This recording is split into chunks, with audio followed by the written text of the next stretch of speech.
Hope you slept well. So today our presentation will be about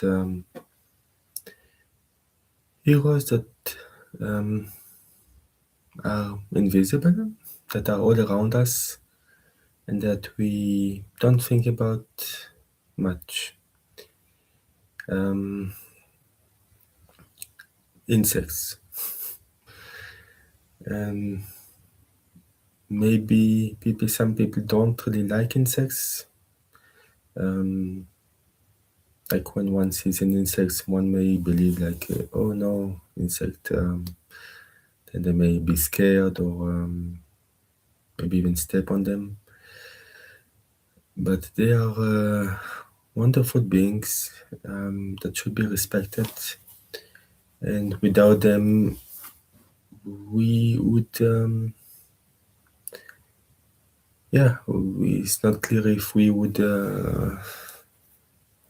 survive on Earth. So insects are very important for our survival, for all animal survivals. They are really woven into the very fabric of life on Earth. There are at least 1 million known species, but there are also a lot more that we have not yet discovered. They exist in forests, in deep soils, and they are hidden into ecosystems. So yeah, they are some of the most diverse group of animals on our planet, and they do an amazing job, like pollinating flowers, which is extremely important. They recycle nutrients, they enrich the soil, and they are the foundation of what we could call the food webs that sustains all life. So they are wonderful, they are beautiful, and they should be respected for for being individuals like us, basically. So one can say, instead of like insect animal, we can say insect people. Similarly to other so-called animals, so like not fish animal, but fish people, cow people, dog people, cat people. So like when we say animal, in a way, we don't say that we degrade anyone, but it creates like a separation between us and them, and that's a pity because there's no really separation. It's all in our mind, but it creates this separation that like maybe we are not like them, so we can do anything that we wish to them, kind of idea, and that is just wrong, and that's what's happening all over Earth. The way we exploit all the animal people,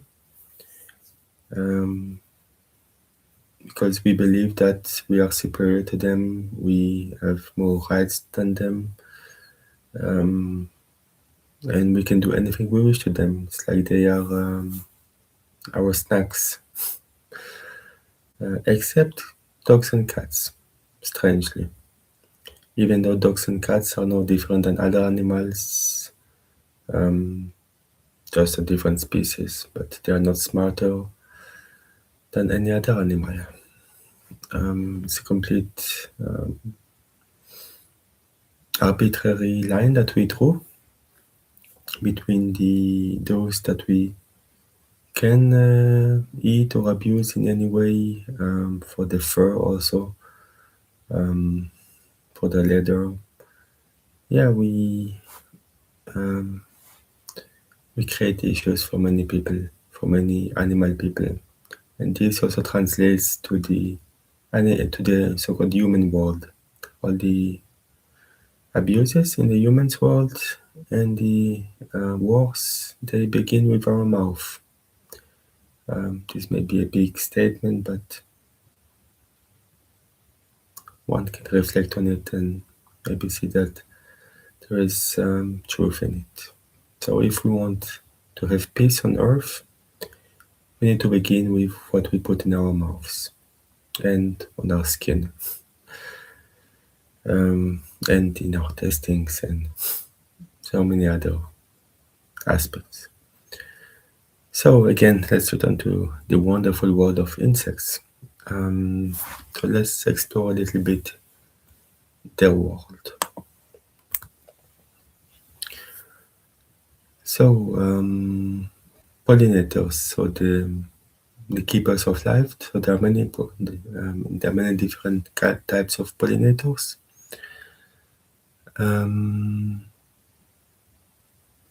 And they are they transfer pollen from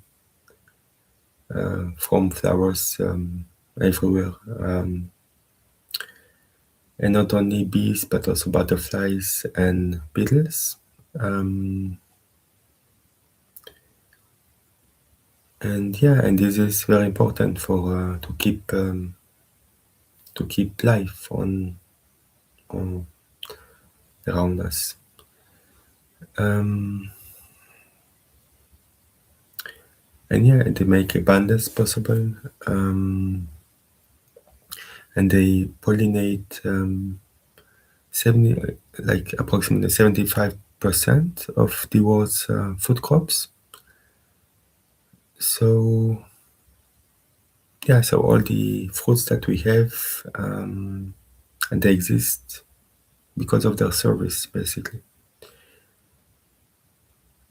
And all vegetable also, and the nuts and seeds, the cornerstone of our nutrition, all depends on those amazing creatures.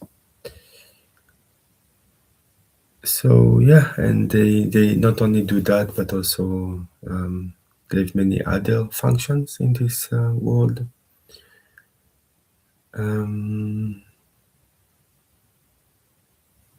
They enable wild plants to survive and to reproduce, which provides sustenance for countless other forms of life.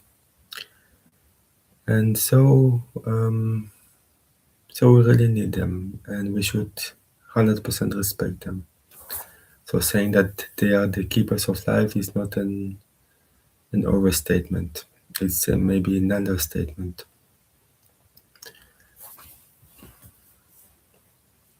But often we don't think about it too much, unfortunately.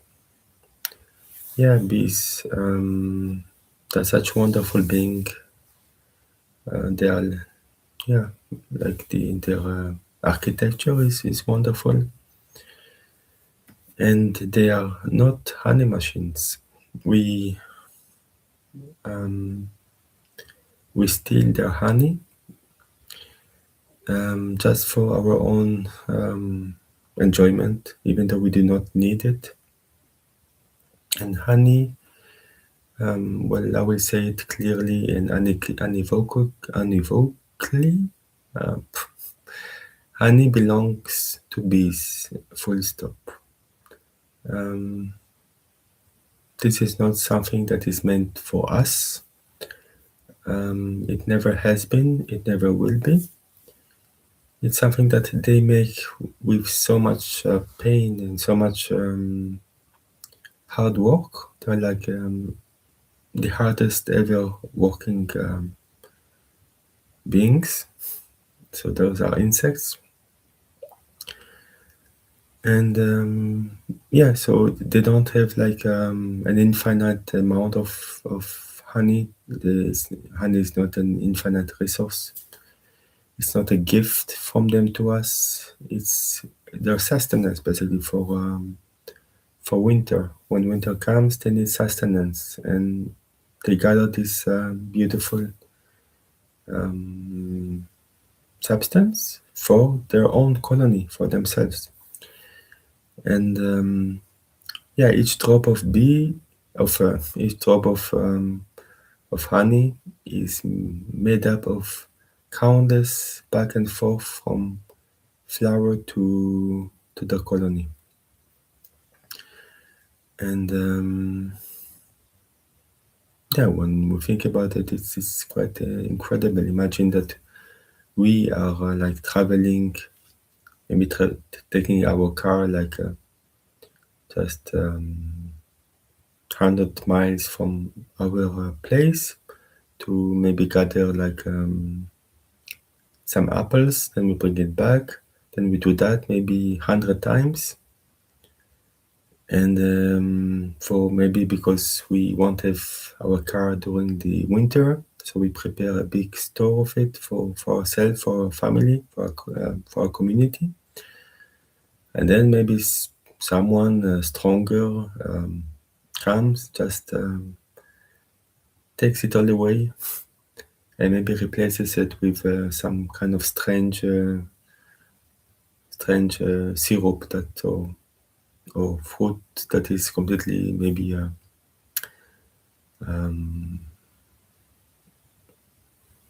something completely different that doesn't taste as good, that is not at least not even that nutritious. That I did not do like 100 times 100 miles just to for someone else to come and steal it and replace it with a fake replacement, like maybe cardboard. I don't know. It's ridiculous, isn't it, if you think about it?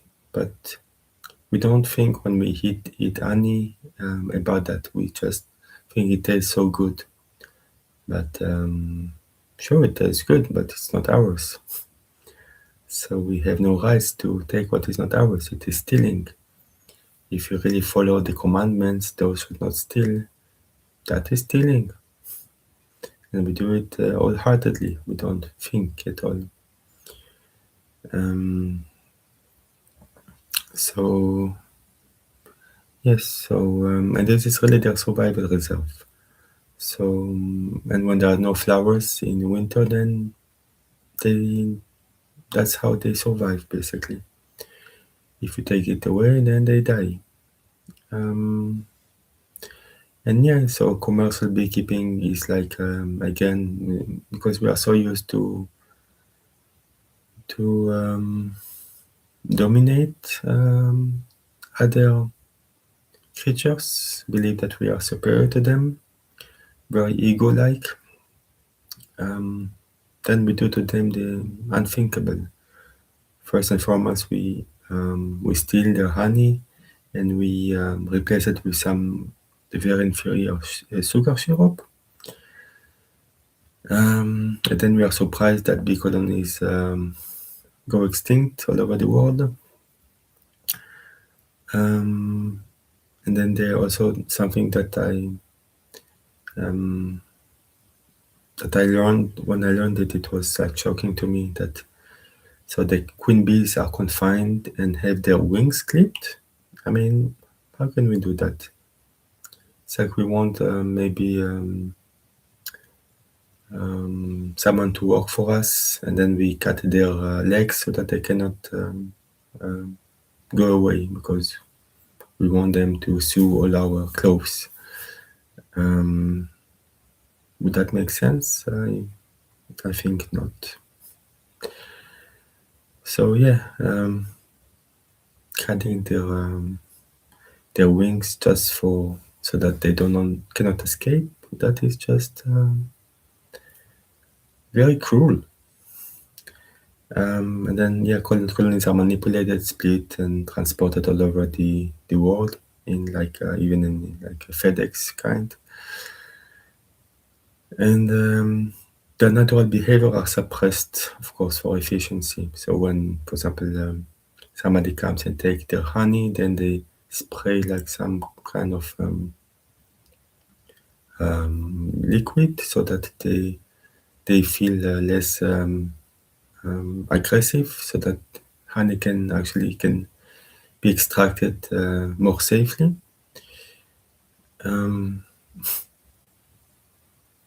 If bees are aggressive, if one comes to steal the honey, that is 100% normal, isn't it?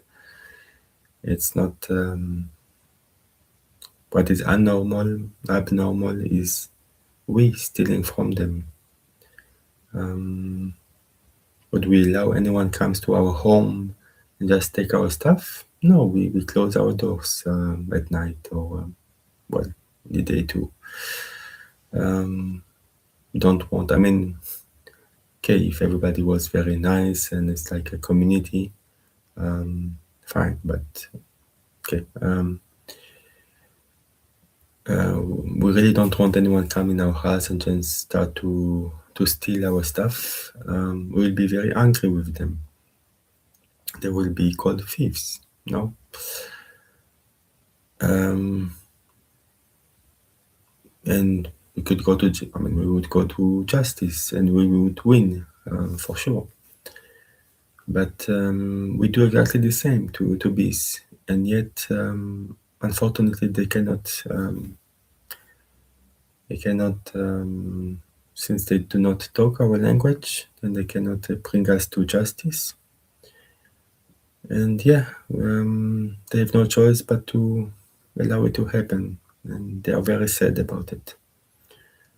So they do have emotions. They do see that their hard labor is stolen. Of course, they see, but they cannot do anything about it, and they just do continue to do what they do because, well,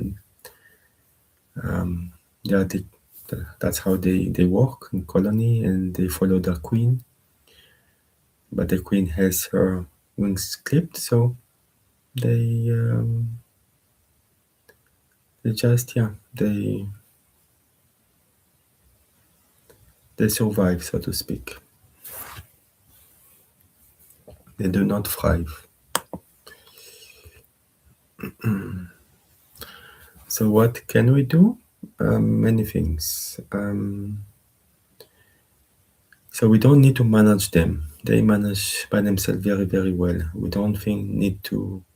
Some people believe that beekeeping is like saving them. No, that's kind of ridiculous. I will not say that all bees keeping are the same, of course. But if we support them really, we can create a nest for them and let them live there, and don't manage them. Don't steal their honey for no reason at all, because it doesn't belong to us. So that's the first thing. Don't buy any honey ever, or anything that contains honey, even though it is very appealing. It tastes good. So what? We can replace it ourselves with many alternatives that taste just as good as honey, but it doesn't come from cruelty, like maple syrup, agave, date syrup, coconut sugar. There's even like honey, vegan honey nowadays, which tastes exactly like honey or similar, and well, and is plant-based. And yeah, we should let bees live wild. We should preserve their natural nesting sites, like in dead woods, undisturbed ground, etc. So that's also come around with deforestation. So deforestation also creates a lot of issues for bees. We should plant, if we have gardens, we should plant native flowers. That would be very bee friendly. So bees would have could come and like use the flowers for themselves, to help the flowers, to help nature. It's good idea to provide water sources, but not too deep, so that they do not drown, that they can drink very easily in them. And yeah, I said just choose alternatives, very easy. Honey is not an innocent ingredient. It's the survival of entire species. So yeah, as it says, love does not extract, compassion does not take what isn't freely given. And for sure, bees do not give us, do not pre- they are not our workers. That should be quite clear.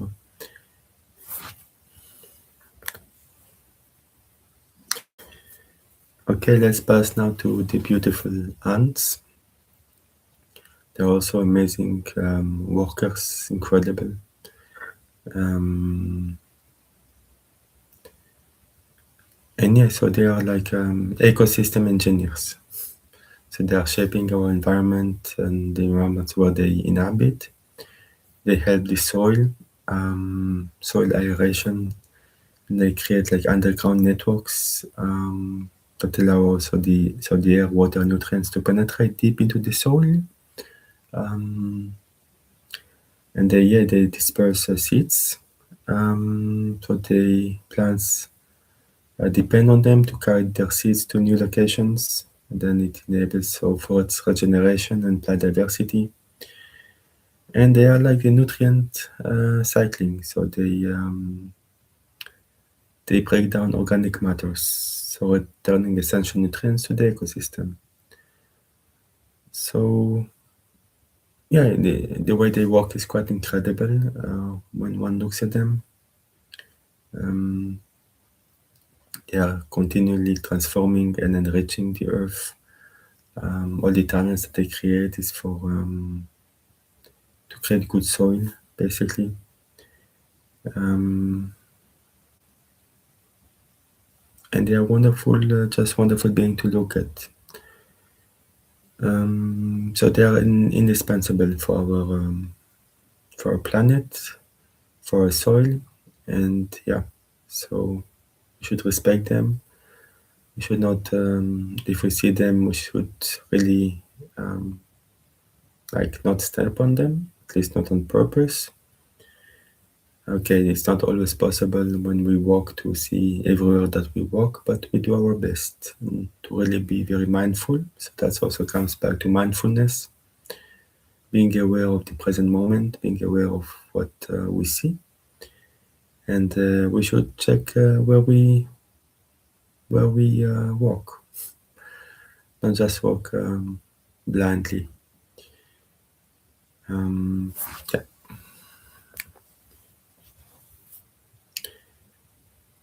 Uh, yes, so as we said, so they are like the silent cleanup crew. Um, and yeah, and many different insects also take care of the dead bodies, the dead animals, and so they help to so called make it's a cleanup system basically. And yeah, without them we would have all kind of waste all over the everywhere basically. We need them to do what nature does best. So in this case, to clean up bodies, animal waste also. Um, so they are very important. So we should not be think because dung beetles process animal waste and they are in any way unclean. No, that is their stuff. That is their food. And yeah, other animals take care of dead animals very efficiently. They also take care of trees, like fallen trees, and they help to the decomposition process to take place. So yeah, without them, we would just drown in decay everywhere. So they are very useful.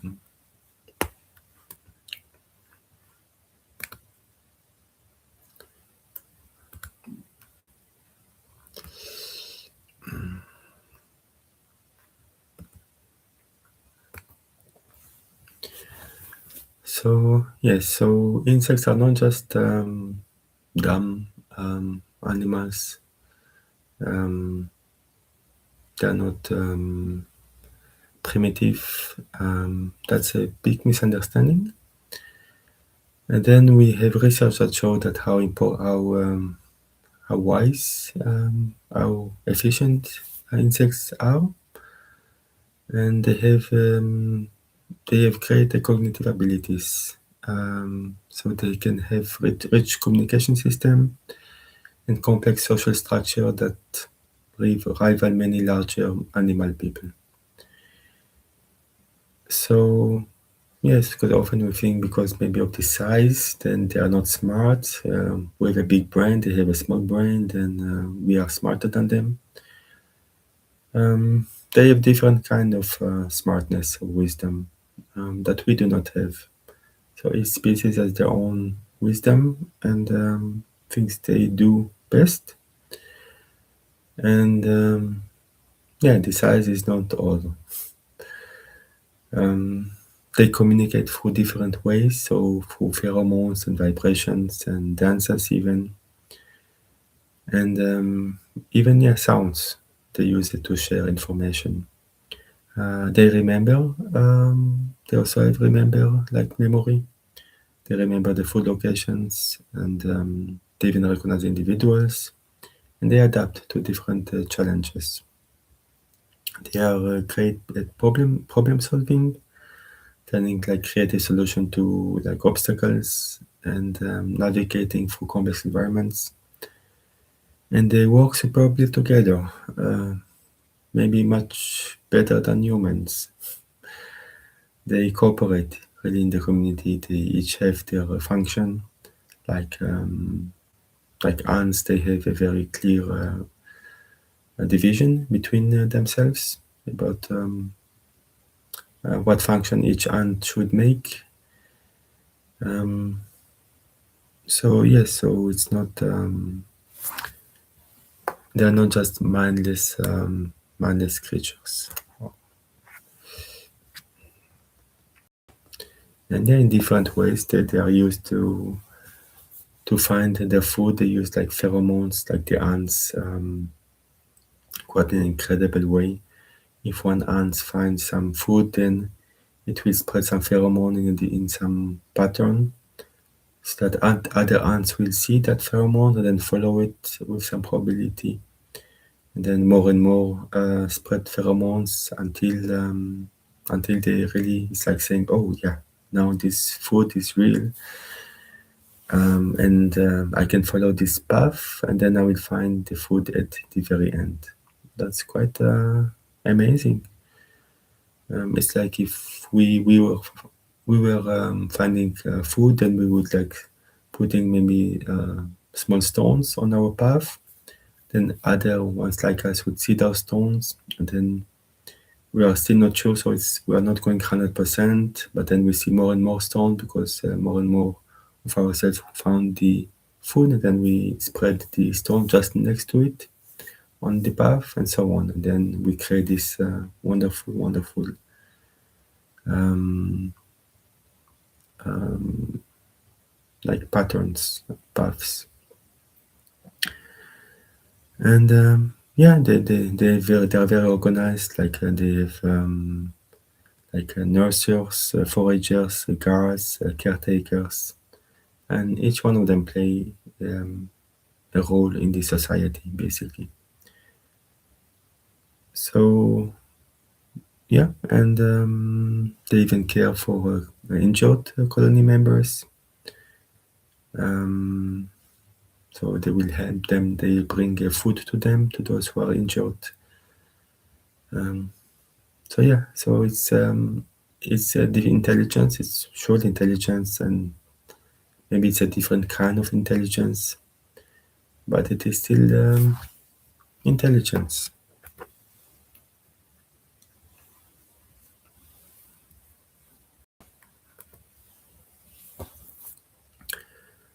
And while we are basically destroying their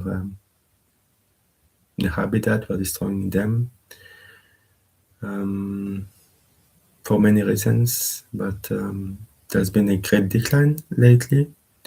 about all the species decline, extinction, not only in the bigger animal people area, but also in the insects. And without insects, we are doomed. So we should do something about it.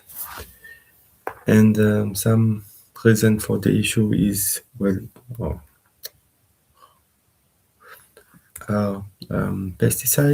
pesticides. We use a lot of pesticides, unfortunately, and they are basically poisons, and they are meant to poison even insects, and then they contaminate the entire food chains. That's why we should diminish or avoid at all pesticides. Really, maybe not diminish, but really avoid it at all.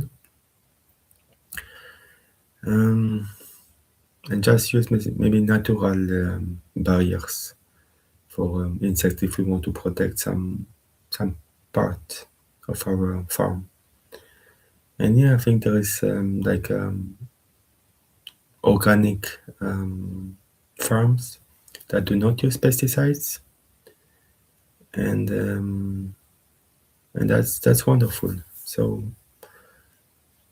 it's that's how we should do. And then of course we the habitat loss because of deforestation and the agricultural expansion, and that eliminates the spaces for insects to survive and just, one could say, to live. Yeah, so industrial agriculture is widely destroying the insects diversity in colonies, even though insects are extremely valuable to them, one could say. But one should not forget that agriculture is not also only plant-based agriculture, but also like animal-based agriculture, which is completely destroying the forests. And yeah, so this of course influences the insects, and of course also climate change, like shifting temperatures. Then this destroys the harmony that exists or existed in nature. Insects also depends on a good climate, so this disrupts the insects population.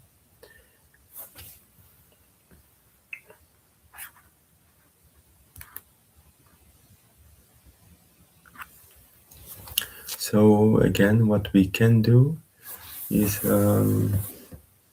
we can do quite much. We just avoid pesticides, especially if we have like at home garden. Then just don't use pesticides. Choose something organic, not like organic methods that do not involve pesticides or herbicides or insecticides. Just something completely natural, not from nature, one could say, that doesn't kill the insects, just avoid them coming near our whatever we want to protect. Then we need to plan for pollinators, so we need to transform lawns into wildflower meadows. We should not how do you say it, trim the garden. Actually, we can let it just grow naturally. Yeah, and then we can just sow some wonderful seeds of plants that the pollinators adore. There are many flowers that really attracts them very much throughout the summer and fall. And yeah, diversity is wonderful. So try to plant as many flowers as possible. And of course, for so-called commercial farming, then also do not use pesticides. Use organic methods to grow safely. Maybe it will not be perfect, but um, that's the way it is. Um, and yeah, so that is in order to create organic bio food, which is wonderful. We should respect all lives. So not see the insects or pests or like not as pests or resources. That's very important. But like just a fellow beings that have full values. We should teach our children to observe rather than harm, and not put them in bocals. In some people like gather the insects, put them in small like bowls, um, believing that that is maybe a hobby, but that is very cruel. So we should never put the insects into any bowl, any kind of bowl, no matter for what reason. Um, Similarly to birds, which do not belong in cages, insects do not belong to bowls, which are their own cages. They will be very sad. I mean, they have emotions. They do not want to be contained in a small box. If one see any insects in a box, then one see then they will go crazy. And yeah, we should support organic agriculture. Um, we should buy most. I mean, I know it's not always possible, but we should buy organic plant-based foods when possible that are grown without all the pesticides. And we should support the farmers who actually do that, who practice those regenerative agriculture and that protect the insects' habitats. That is very important. And yeah, we can leave like a dead wood around in our yard or in our garden. And yeah, then advocate for pesticide-free public parks. And we can demand to have more protection from our elected representatives. They are supposed to work for us, so to speak. And yeah, and this will have a strong ripple effect on the world, on the insects population, but also on the bigger animal people, on the human people. Um, so let's maybe reflect on that.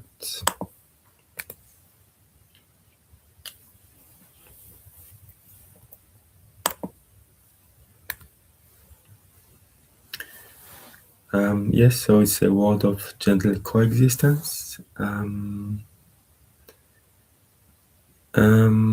They do not ask for much, just some space to exist, basically, to be free. That's all they ask from us. Can we do that for them? Can we be their protectors?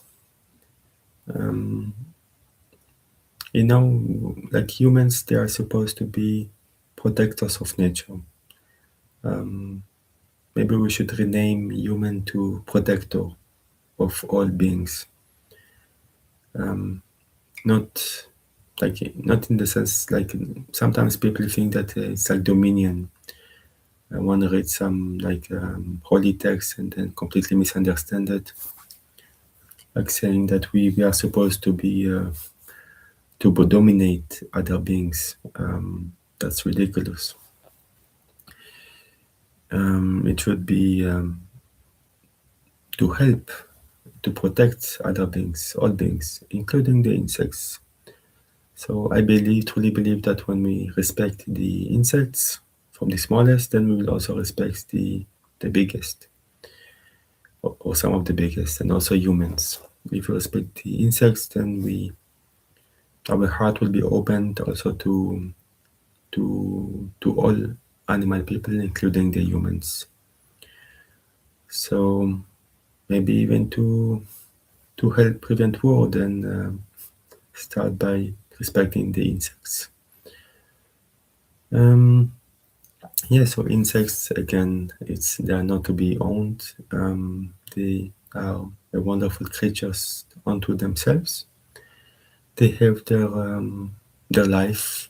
Um, they have their families, their friends, and they are not meant for human control. And they are not to be exploited like slaves. Um, it's all their food, their homes, their body. When we have zero rights into interfering with them, stealing their honey or any other substance, or um, clipping their wings. Um, that's just not right, and they are not to be feared. So they are just gentle creatures. They will not harm us if we do not harm them. Um, yeah, if humans were very kind to insects, I mean, insects will kind of not care about us. Maybe they will come on us just very gently and happily. But sometimes we have these wrong ideas, maybe because they look different, then we feel that they are different. Um, like even like spiders, many people are afraid of spiders, but they are wonderful creatures. They just look a bit different, so what? And yeah, when we protect the smallest being, we protect the soul of the planet. We protect Gaia and all the beautiful ecosystems which took millions of years to evolve, and we should respect that. Um, and yeah, it all depends on the choices that we make today. What happens to the future of insects and this planet? It's our choice. Do we want to dominate and destroy, or do we want to coexist and restore, and have reverence to every being on this planet? Um, yeah, so let's work together for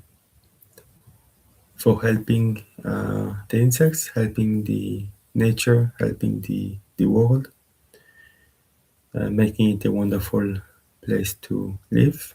Um, it should be. It is a wonderful place to live, but only if we respect it. And yeah, if we want a wonderful world for our children, then we need to respect everything that comes from nature. Um, insects, sky animals, ocean animals, and land animals, or land people rather. And humans, of course. Humans should also be respected. Humans are, after all, just a species of animal.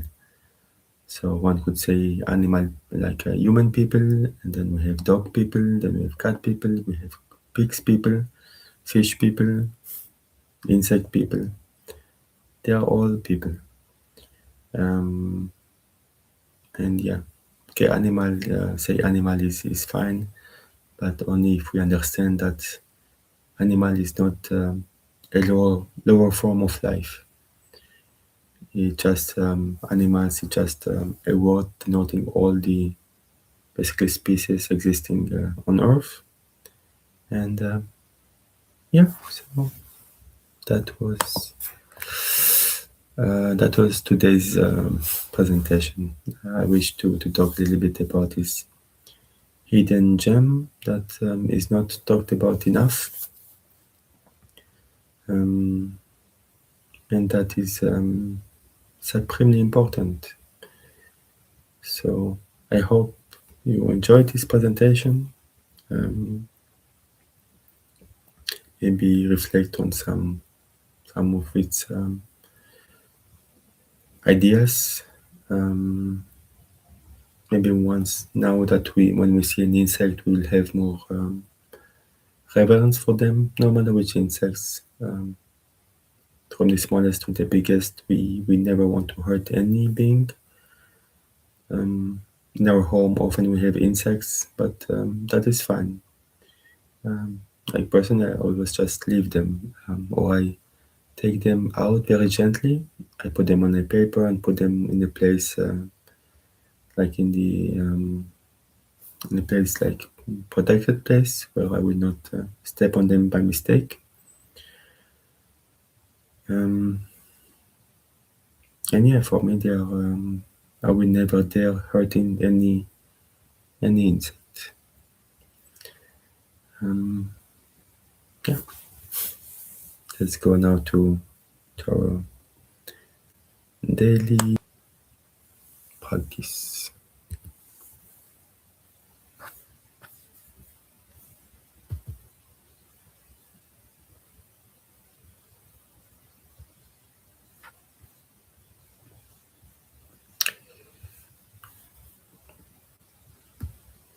Okay, so um, so good morning again.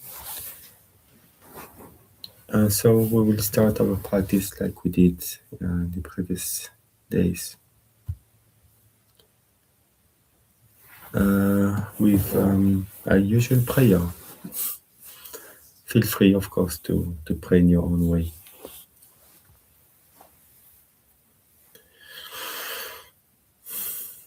Just for today, I will not worry. Just for today, I will not be angry.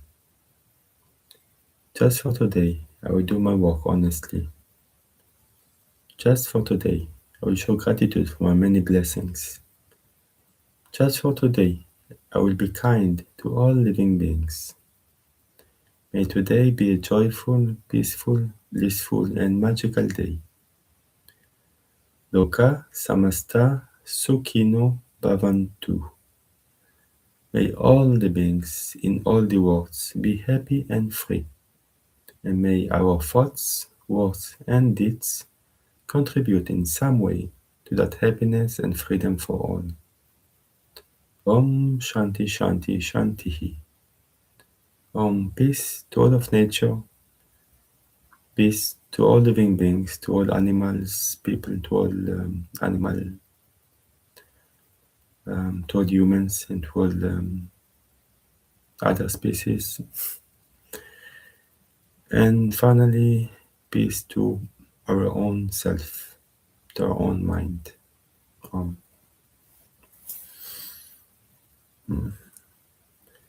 so this is a prayer that I like say on basically on most or every day. It's a very simple prayer. It's based on the 5 principles of Reiki, some affirmations, and one of the most important mantra in yoga. Loka Samasta Sukhino Bhavantu, which is a mantra of compassion to all living beings, basically. So one should sing it every day and reflect on that. So there are wonderful songs based on that mantra that one can listen to if one just search for Loka Samasta Sukhino Bhavantu, like music, songs, then one will hear a lot of different songs, beautiful songs of them. So now after the prayer, we do the gratitude session.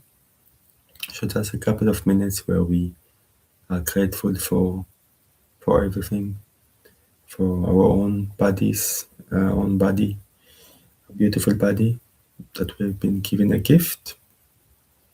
It's a wonderful gift that we have this body, and for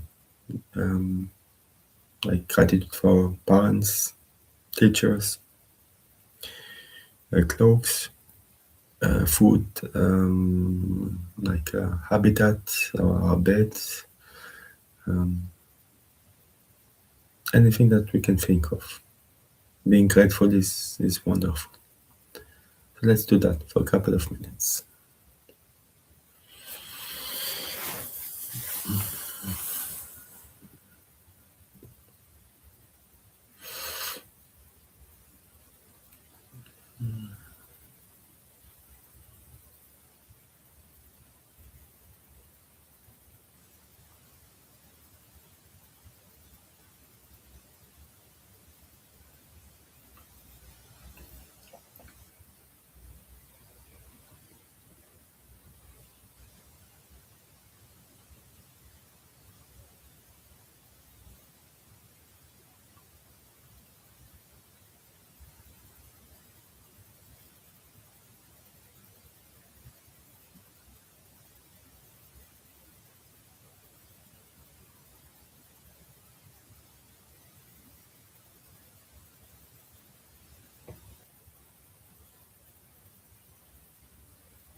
Okay, slowly open your eyes.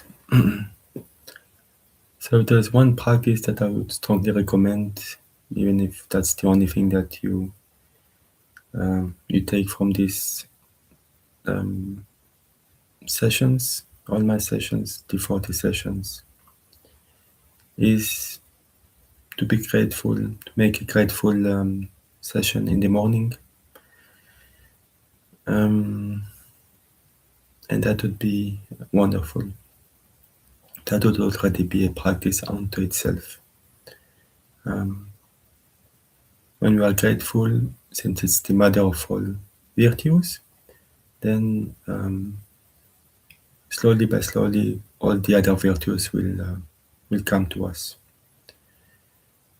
So it's a very powerful practice. It's not just a hearsay or just small, insignificant part of the practice. It's extremely important.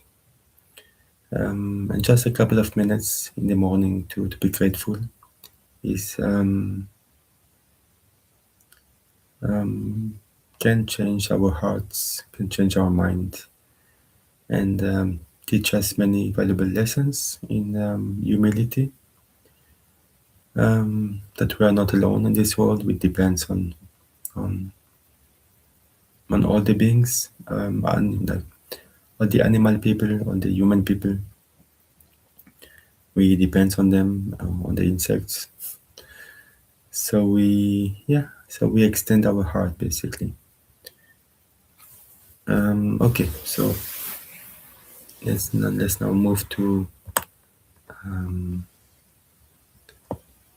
the physical exercise part of it. So we just do like a couple of minutes of physical exercise as we always do every morning. That is also I would recommend to do every morning. If you have a meditation practice, then before meditation, just do a couple of minutes of stretching so that we feel better when we sit down and meditate. We feel more grounded, and this doesn't hurt as much.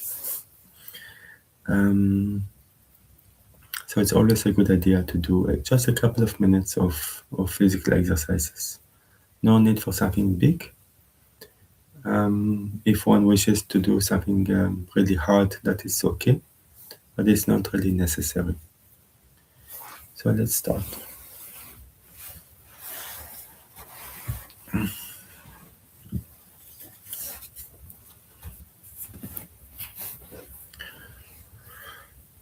So as always, we begin with the Sufi rolls. So you just like inhale. No, I'm not awakened very well. So Sufi rolls. So I inhale, chest forward, exhale back.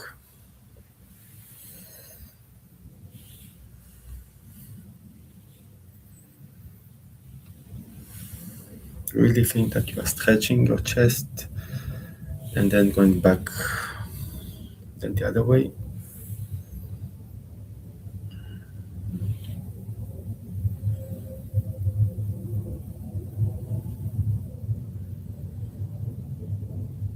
Come back to center. Then have like the big bear in Qigong. Just inhale, exhale, inhale, exhale.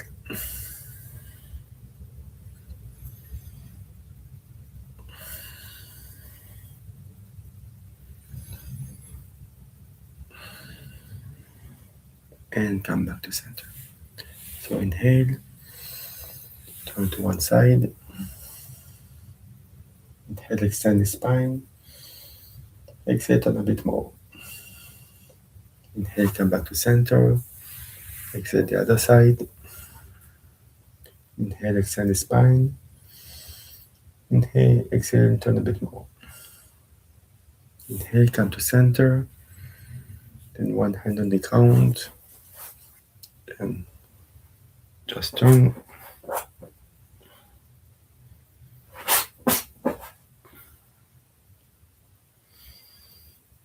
Now come back, and then the other side.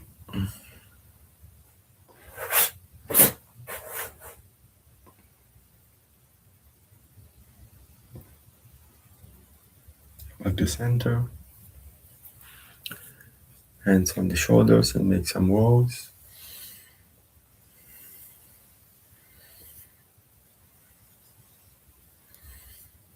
The other way.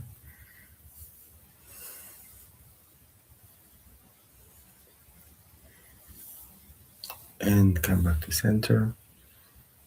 Make some hands stretch gestures.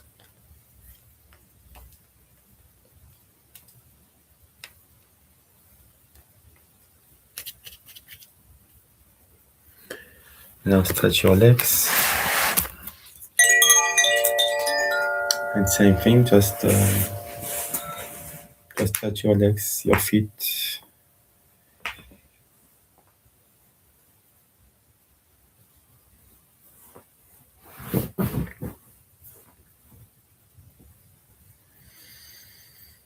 You can bring one leg towards you and the other leg.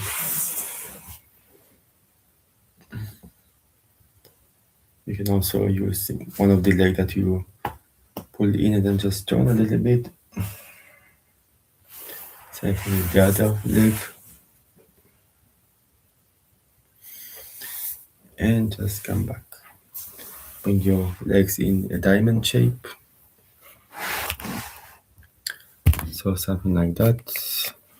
And just pull forward. Don't pull, don't use any force. Just use gravity to let your body fall on the feet.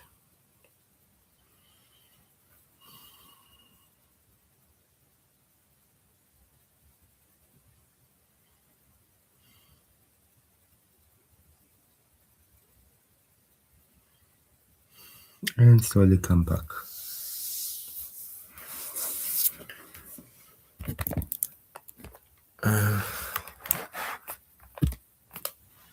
So this practice of just holding postures for a long time in very passive way, that is in yoga, which is a style that I practiced in the past quite a lot. It's a very good style, I would say, of yoga. It's one where one just stays in one position for a long time, very passively. And then the idea is to unblock the energies in the different parts of our bodies. So yeah, and it's very meditative in nature. Although it's quite challenging.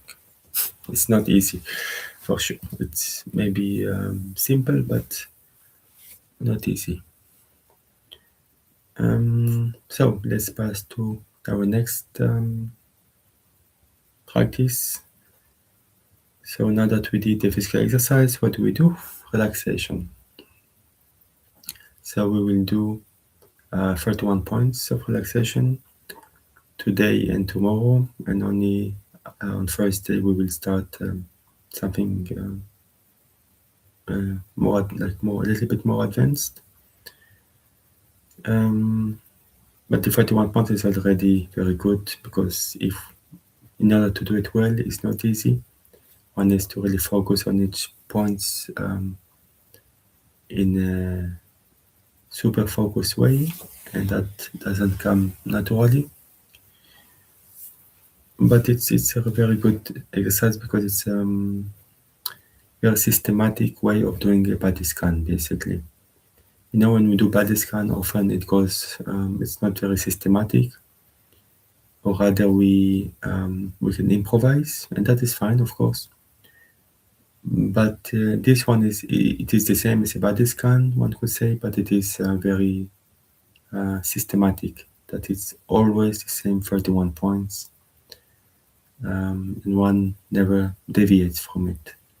So that way one can get into routines where those points get more attention.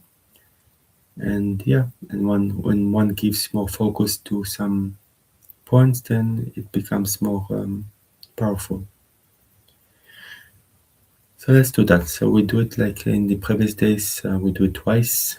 You do one together and one on your own. So first, find a comfortable sitting position, or you can also lying down. That's fine. And just relax. Take a couple of deep breaths.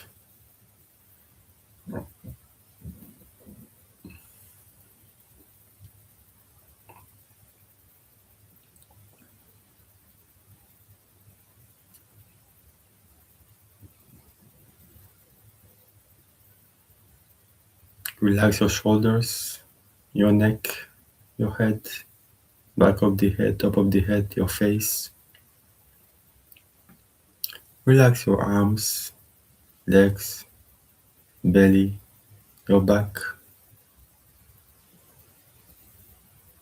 Relax your torso,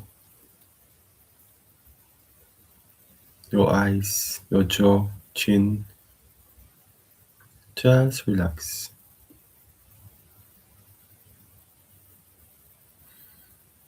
And now bring your entire attention to the space between the eyebrows.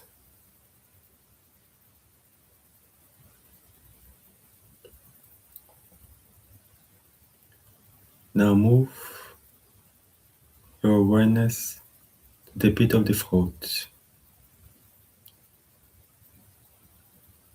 the right shoulder, right elbow, right knee, wrist. I should wake up. Right tip of the thumb, tip of the index finger, middle finger, ring finger, and little finger. Back to the right wrist, right elbow, right shoulder, pit of the throat, left shoulder, left elbow, left wrist, tip of the left thumb, tip of the index finger,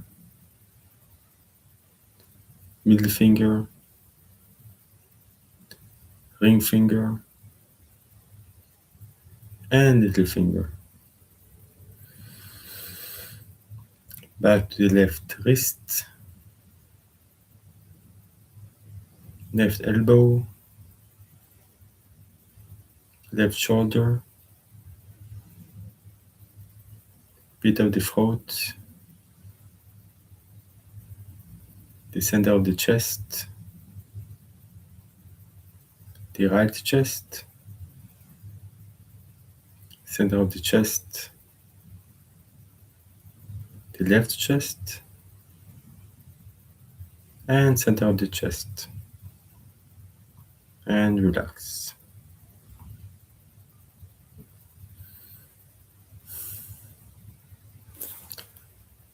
Now do it on your own, at your own space, at your own pace. Don't go neither too fast nor too slow on each point. Maybe 2 or 3 seconds on each. So it shouldn't take too long. Maybe about a minute to 2 minutes. Yeah, so let's do that.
and slowly open your eyes. So now we move to the pranayama practice. Um, but yeah, maybe before we even start this, let's take like 5 minutes break.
So let's start.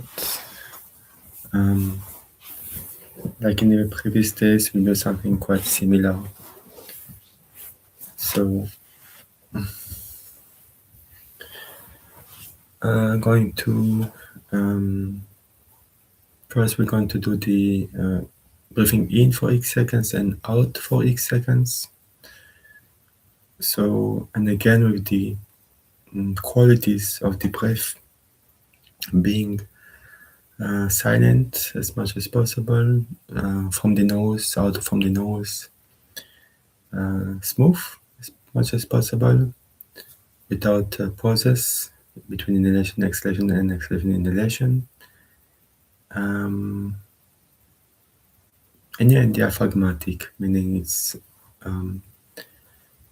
mostly the diaphragm going like down and up, and then the belly coming in and out. But for that to happen really well, the muscles on the shoulders and the chest should be completely relaxed, so that we just let the natural breath come in. It's not, it's changing from unnatural breathing, like from the shoulders, which means just when we raise the shoulders and we like the breath comes to the top, and then we just relax the shoulders, everything relaxed, and then we just breathe very naturally. That would be diaphragmatic breathing. Because diaphragm in any case always works. Doesn't matter if we like breathe from the shoulders. Doesn't really. There's no such thing as breathing from the shoulders. Just that when we like raise the shoulders, then the space to breathe gets smaller because of the muscles that we work with. That's why we should keep everything smooth and relaxed. So let's do that for 4 seconds in, 4 seconds out. If it's too much, just do 3 seconds in, 3 seconds out, even 2 seconds in, 2 seconds out. So let's do that for a couple of minutes.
And slowly open your eyes.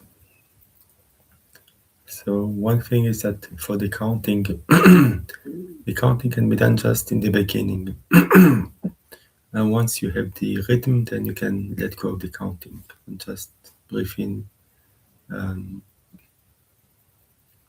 yeah, in the same way, but without the counting. Then one is not like kind of disturbed by the counting. It's a very natural way. Um, so let's now do the second practice, which is breathing in for x seconds and out from 2x seconds. And we will do 3 seconds in and 6 seconds out. If that is too much, just do less. With the same qualities as before. Again, silent, diaphragmatic, no pauses, no jerks, and breathing in and out from the nose, if possible. Yeah, so let's do that.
and slowly open your eyes.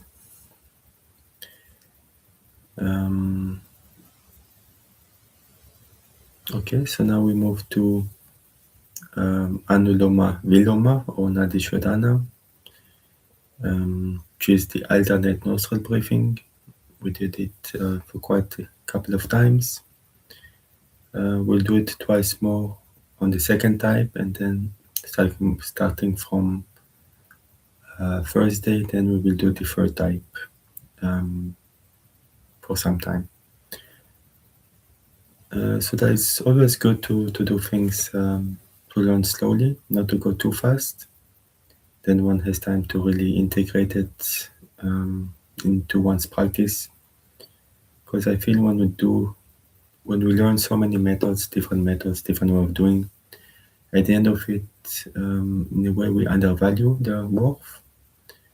All those methods are not just like any methods. Like each one of the method is like a practice unto itself, which can benefits specific benefits. So yeah, it's good to go slowly, really, in basically in anything in life. Also, when we learn, we don't really need to learn everything in one go, and that would be boring. Just learn everything, then we have nothing to learn. At the same time, it's also when we learn something, we need to practice it. Of course, we don't learn everything. We can learn the rules, but it takes a lifetime to actually master it. For any sport, for example, sports are so easy usually. The rules are extremely easy. Everyone can learn them in a couple of minutes. But to play well takes a lifetime, or many years at least. So similarly, in meditation, the methods are and the ideas are fairly simple. I mean, for most, sometimes some methods can be quite complicated, but they do not have to be. And then, but the simplicity is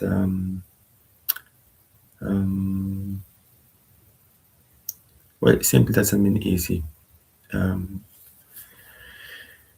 It's a bit of I don't know how to say it. It's misleading that all those it's just studying this method and then that's it. Now we need to practice them, and to be able to concentrate well takes practice, dedication, and it's not an easy thing. And one should do it, learn it, or work upon it every single day, because we never can get really like perfect. So yeah, it's a lot of it are about concentration. So being both concentration and mindfulness they go hand in hand. So to increase concentration on one object at a time, and mindfulness in the sense that we bring our attention back when it has wandered. Thus being basically mindful of everything that happens, to be observant of the world and of ourselves. So yeah, so now for the second type, so what we are going to do is very simple. Just bend your index and middle, block your right left with the thumb and the ring finger, and follow a certain pattern. And the pattern is we block for some on the right, we can do it from the left also, but we start from, imagine blocking the right, then exhale left, inhale left, switch, exhale, inhale, switch, exhale, inhale, switch, exhale, inhale, switch, exhale, inhale, switch, exhale, inhale. So that makes it 6 inhalation, 6 exhalation in both sides. In yoga, we love the number 12, and the divisor of 108 is considered like holy. That's why it's often you hear the numbers like 9, 9, 12 comes quite often. Then there's also like 18, 27, 54, and 108. So all the beats, they are like 108 beats with one go beat more. I mean, they can also be 54. So not only in yoga, but also in Buddhism. I think even in Sufism they use 108 beats. I'm not 100% sure on that. So yeah, so let's do that. So that's the second type. We'll do one round together, and then you will do 3 rounds on your own. Each round starting from the other nostril. And between rounds, we can take a couple of seconds rest. So let's do that. So inhale, exhale, inhale, block right, exhale from left. Inhale from left, switch exhale, inhale, switch exhale, inhale, switch exhale, inhale, switch exhale, inhale, switch exhale, inhale, and relax.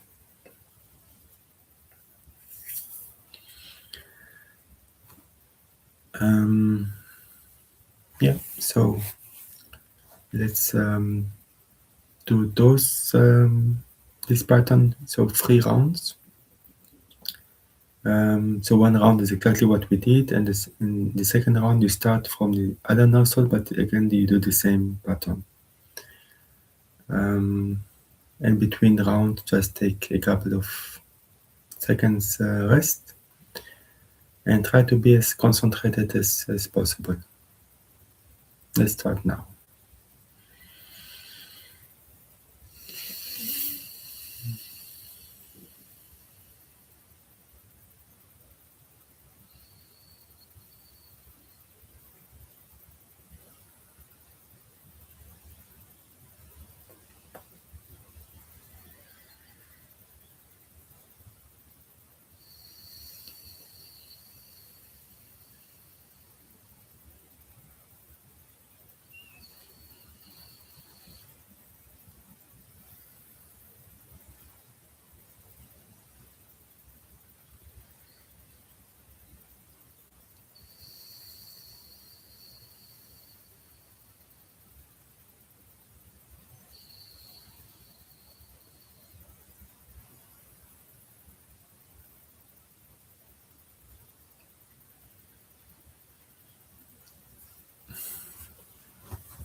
and slowly open your eyes. So, yeah, so let's pass to the next practice that we do this morning.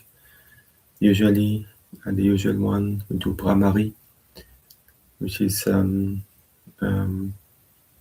peaceful to our nervous system, especially the parasympathetic nervous system, which is the one rest and digest system, which is the relaxed system, contrary to the sympathetic nervous system, which is more the fight or flight um, system. Nowadays, it's just maybe stress and stress system. We live in a stressful world, and that's our fight or flight. That's why we need to relax often, like especially when we go to work. Many of our work environments can be stressful for X number of reasons, but we it's the modern day fight or flight, and then we need to relax. Even at work, we need to be focused, of course, but also to try to relax and not to be too much reactive. So even if somebody yells at us, we can just remain calm as much as possible. So let's do the Brahmari. Brahmari is very simple. You just close the mouth and produce the sound It's like inhale from the nose always, and then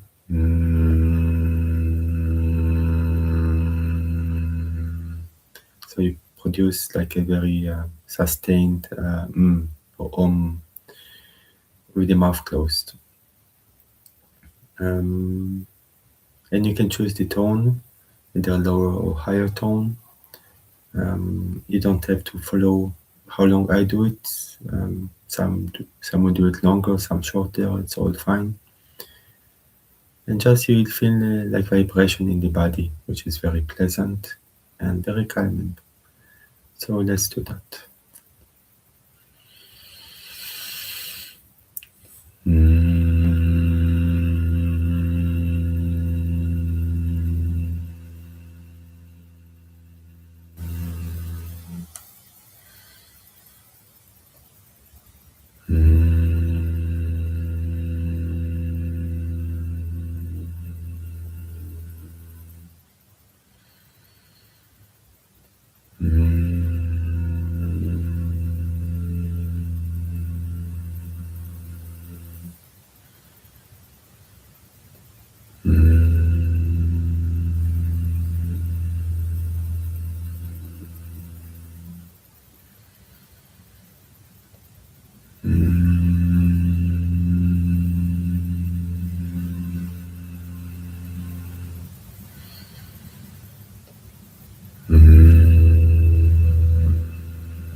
feeling the effects of the practice.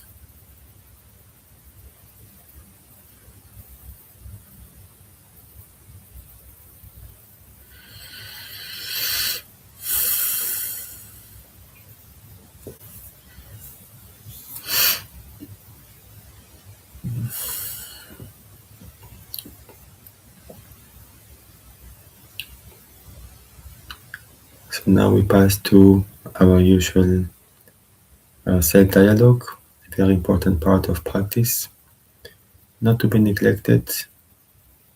Many don't do this, just jump right in the meditation, but it's a good idea to, before any meditation, to do even a short self-dialogue will help a lot in meditation. So at the same time, it's a practice unto itself because it's very useful. But at the same time, it's a preparation for the actual so-called meditation or concentration-based meditation, where we do not want to follow the thoughts. So here we do follow the thoughts. In meditation, we do not follow the thoughts. That's the main difference, basically. Both have their values. Thoughts are not enemies. If they are well constructed and positive, then they are actually quite good. And yeah, so, but without thoughts, we would not have all the technology that we have today, wouldn't we? So thoughts can be very useful. We would have no smartphones. What would we do without smartphones?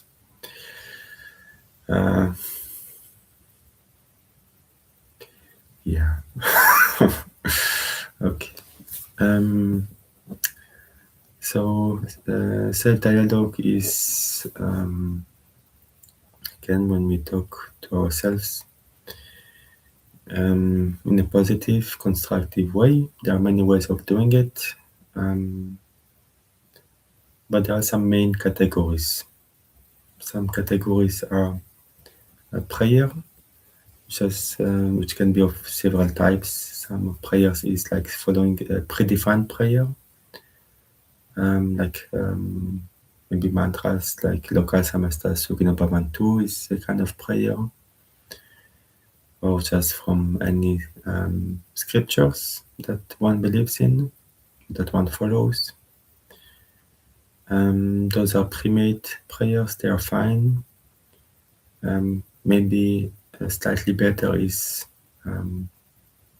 or much better, or those prayers that come from our heart, that we ourselves create every time that we pray, can be quite different each time. In prayer for others, prayer for all living beings, prayer for ourselves. We wish, it's a lot about wishing well to everyone. Prayer is can be also like in Buddhism. There's the metta meditation, which is great.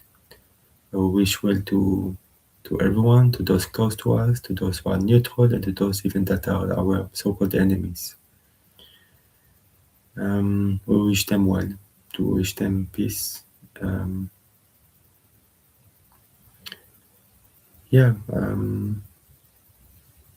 Why wish peace to our enemies? Well, because first it is also for us. In order to feel peaceful ourselves, it's good to have those good feelings towards all. Universal compassion kind of way, like a vegan way, one could say. Ultimately, we don't have any enemy. Enemies comes from circumstances, but in other circumstances, we could be best friends. We could see it like that.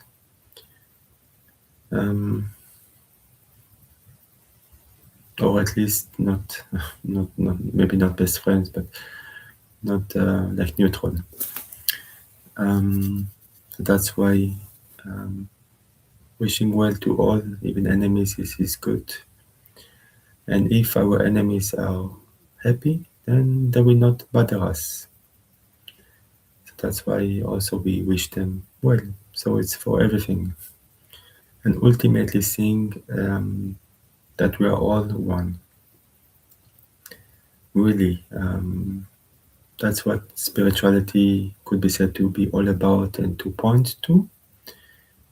It's kind of a goal to see that all beings are one, that we are not separate from other beings, that all beings are divine, all beings, and I'm not saying only humans, of course, insects too, animal people, sea people, um, sky people, earth animals, people,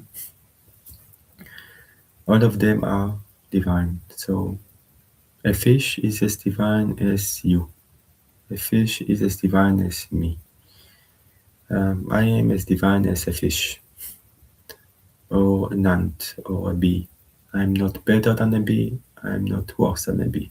I am as divine as a bee. That is kind of the goal of all this spiritual practice, in a way, just to understand and to experience this truth through practices, different practices, both meditation, the dialogue, virtues, meta meditation, and all.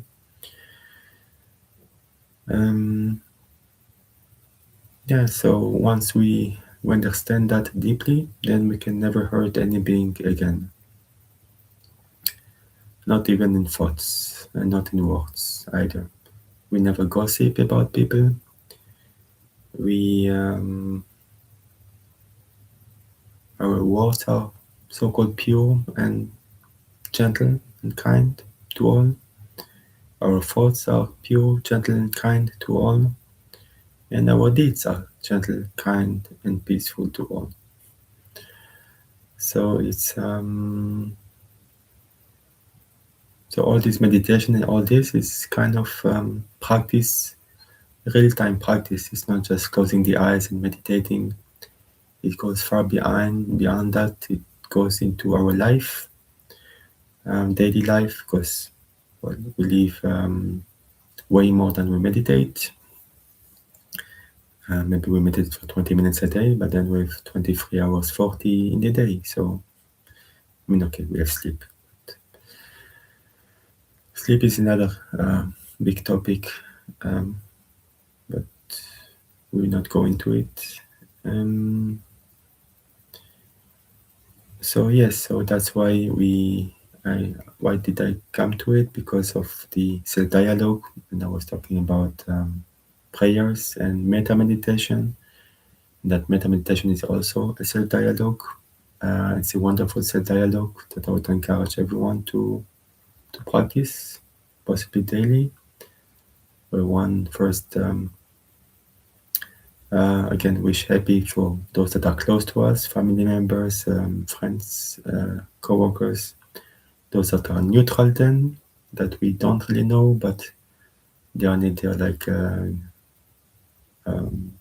neither close nor far away from us, and just neutral. We don't basically, I don't want to say we don't care about them, but we don't think about them. We wish them well, basically, like the cashier at the supermarket, for example, doing a wonderful job, and we don't think about them often. They're kind of neutral. And all the workers, there are many of our colleagues which we don't really interact with or not much. They are also neutral. And then we have our so-called enemies, not necessarily big enemies. I'm not saying like warlike enemies. It could be, but not necessarily. Usually it is not. It's just people we don't really get along with very well. Hard people sometimes to get along with. Maybe very negative people, or gossip a lot, or yeah, and maybe drives us nuts. But we still I mean we don't hate them or we don't feel bad about them, but we wish them well. We wish them happiness and joy to them as well. Sometimes it is very hard to feel those kind of feelings towards people who we don't go along with, but it's very helpful to open our eyes and to open our hearts to all beings again. Because, as I said earlier, ultimately we are all one. Um, and so, if um, if you feel some like good for someone, enemy or not, then that energy comes back to us. It's like a perfect mirror that we throw a ball. Um, in tennis, we can play with a wall, and it returns in more or less the same speed and intensity that we throw it. So similarly, we whatever we throw at others in terms of words or thoughts, of course, actions, and maybe the most important ones, that returns to us in the same way that we throw it. So if we throw it kindly, it will return kindly. If we throw it harshly, then it will return harshly. Um, and thoughts are very, very important. If you have bad thoughts about someone, that person will probably have bad thoughts toward us. There was a wonderful story. I don't remember the exact like protagonist. Just remember the overall idea and story. It was a great king. I don't remember which king. Maybe King Janaka. I'm not sure. And this great king, he was a great and kind king, and compassionate king, and he had a great advisor. And one day he thought, why do we need to have good thoughts towards others? What is the point of it, basically? And then he went to see his trusted and wise counselor. Often the counselors are maybe even wiser than the king. So he went to see him, his good friend, his good buddy, and he asked him that question. And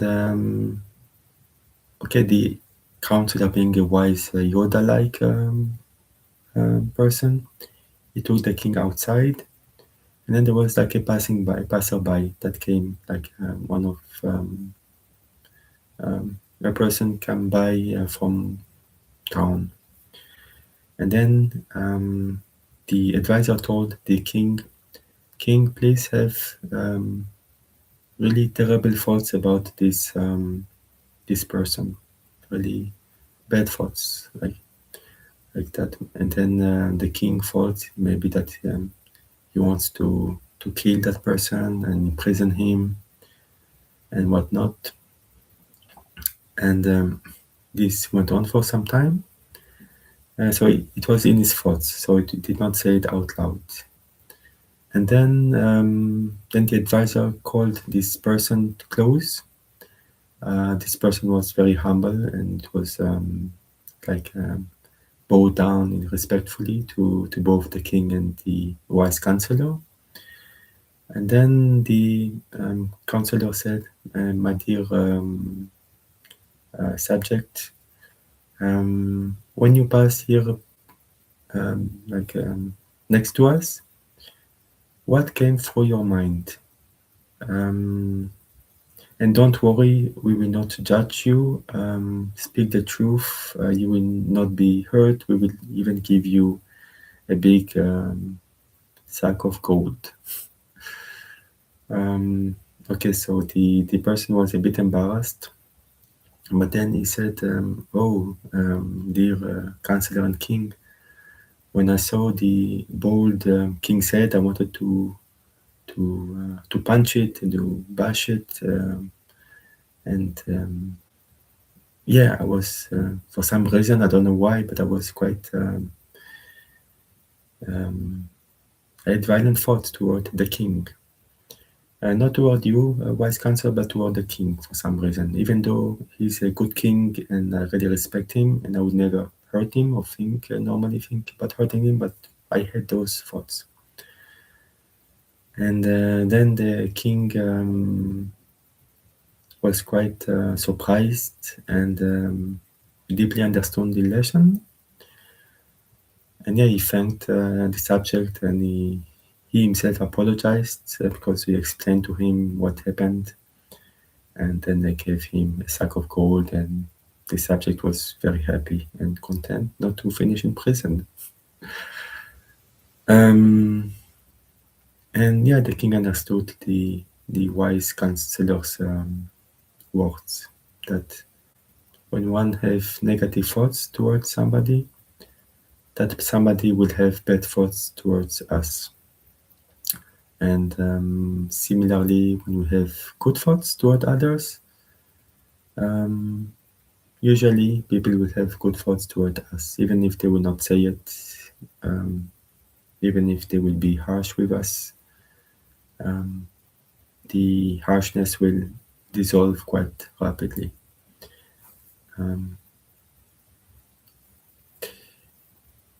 Yeah, that's the power of thoughts.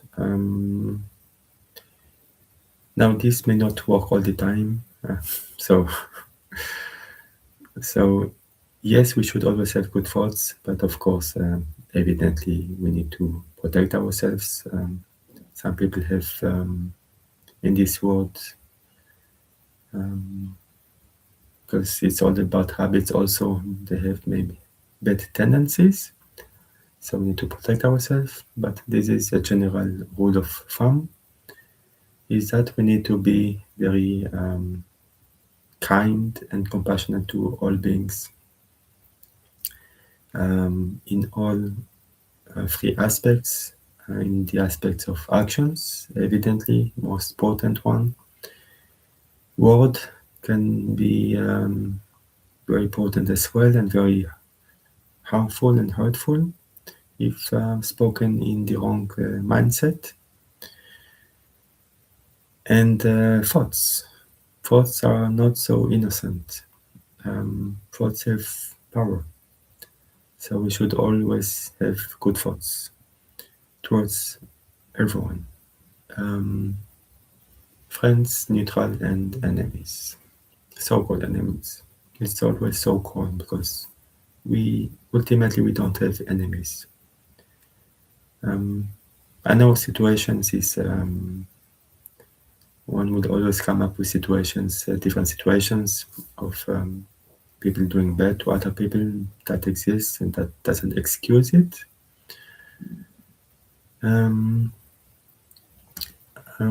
But yeah, in all cases, we should have good thoughts. It doesn't mean we forgive. Forgive them doesn't mean we think what they do is okay. No, when there's bad action, there's bad consequences. So, but in our own hearts, we forgive, and we let go as much as possible, and we forgive, and we wish them well. I think I talked for quite a long time this time. Sometimes I do, often I don't. But yeah, I wanted to really make this these points clear. So yeah, in self-dialogue, again, prayer is bigger than we think. Prayer has many aspects to it. So again, metta meditation, you can look it up. Just search for metta meditation, YouTube, and you will see plenty of videos, guided metta meditation videos that one can follow and try it out for oneself. maybe try it out for 40 days and see how one feel afterwards. One will feel much clearer, better, more. The heart will let go of many of the anger, maybe previous anger, the expansion of consciousness through mindful being, which is the meditation itself. Yeah, so that's one self-dialogue. And then another one is gratefulness, the thing that we do every single day. Like after the prayer, we do a short gratefulness practice, which is wonderful. Then we can have also affirmations that one can say, like positive affirmations. There are many books about it, I believe. One can check them and then read them and reflect on them. And not just reading them blindly, like reading without any. Often when we read things like affirmations or even prayers, we say it. It becomes like kind of routine where we just say the words, but we do not even hear them. We do not think about them. Prayers like that are not very helpful. They are not very powerful. They are just like recorder, which just repeats whatever it's we record onto, without even any thoughts. So when we pray, we need to think about the words that we say. When we say anything, affirmation, gratitude, we really should think about it and reflect on it and believe it. Just reading scriptures, just like a recorder, is not really helpful. So better to focus on just one sentence. Maybe if you are a religious person,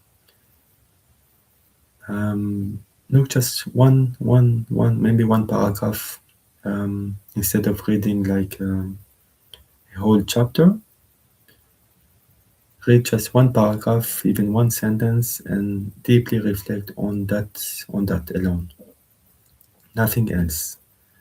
That would probably bring much more benefits than reading the whole book cover to cover. Because after all, why do we read those scriptures? It is to become better persons, isn't it? Otherwise, why read it? And we also want to understand what the scripture really mean. But what do they mean? It just mean it's always the same thing. Be kind, do good, be good. That's all the scriptures say. And it just it's not about believing in one person or even in God. Who cares what one believes in? If one is good and do good, that's all that matters, isn't it? That's all the scriptures say. That's all what the holy persons or God is saying.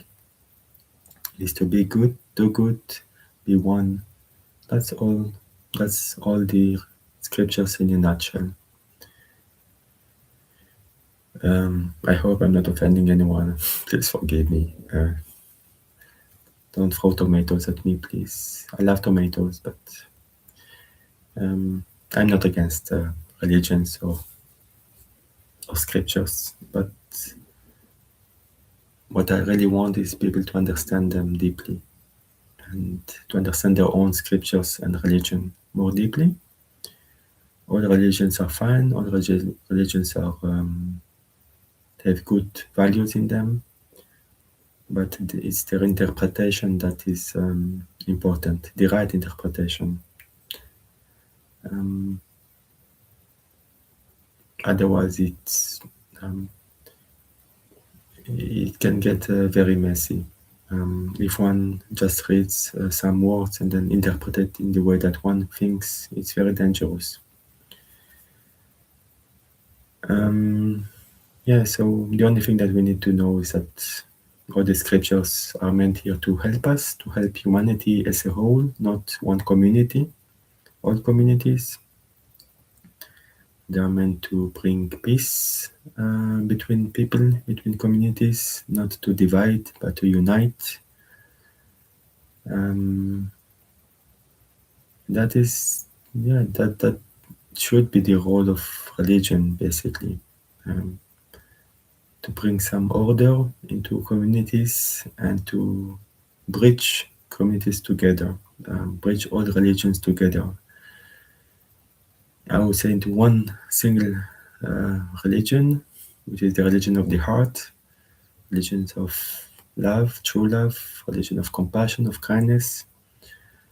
That's the one true religion that all religions ultimately point to. Um, no religion is higher than another. This is just human ideas. Um, and this one gets to it after some time when one, in the beginning, one may be very enthusiastic about the religion and then find out that it's basically the same as all the others, in the spirit at least. Of course, the rituals are different, but so what? As long as the rituals do not hurt any being, that is okay. And oneself, of course. So, the dialogue. Then, where was I? Yeah, so I talked about prayers, affirmations, then about gratitude. Then we have about higher truths, which is like questions like who am I? There are other questions, not only who am I. I always come back to who am I because it's the most well known and maybe one of the most important one. But there are higher, harder um, utterances, like in yoga they are called Mahavakyas, that the yogis reflect upon. That comes from often, I believe, the Vedas. And that, yeah, one just think about, no one will not have the answer.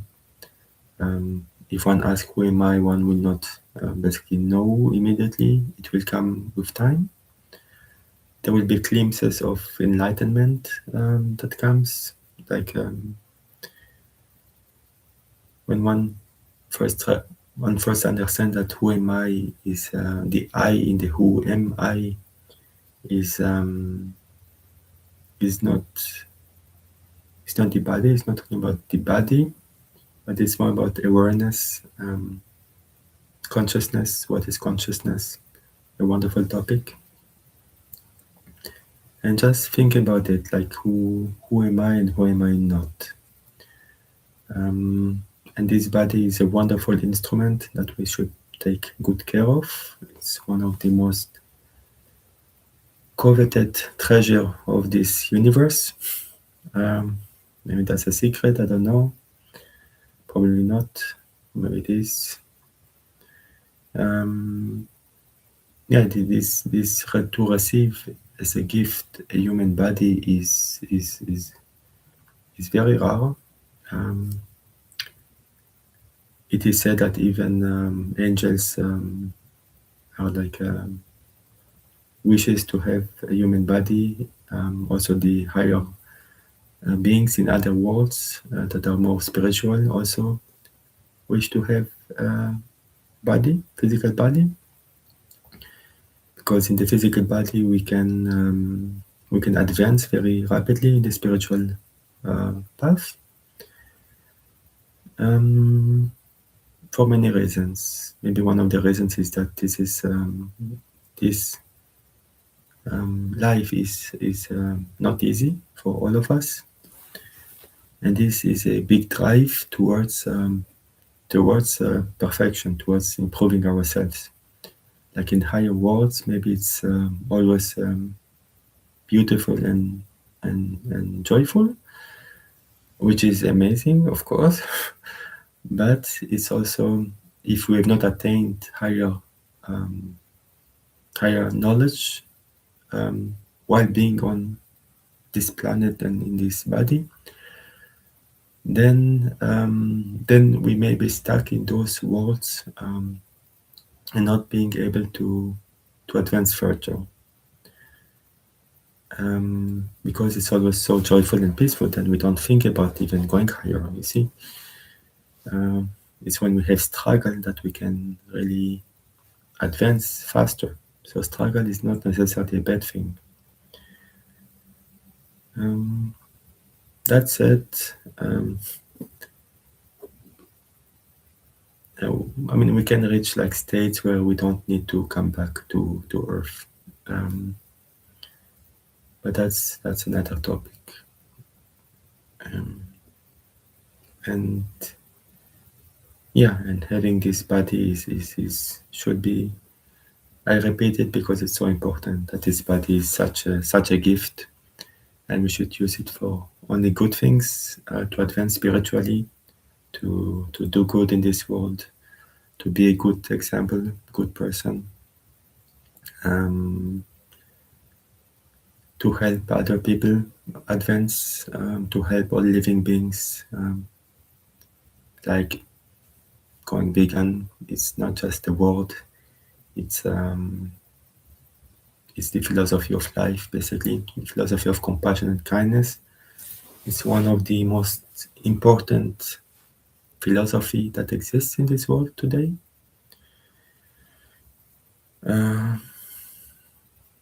So it goes well beyond just, for example, the vegan, like convincing people to go vegan is hard.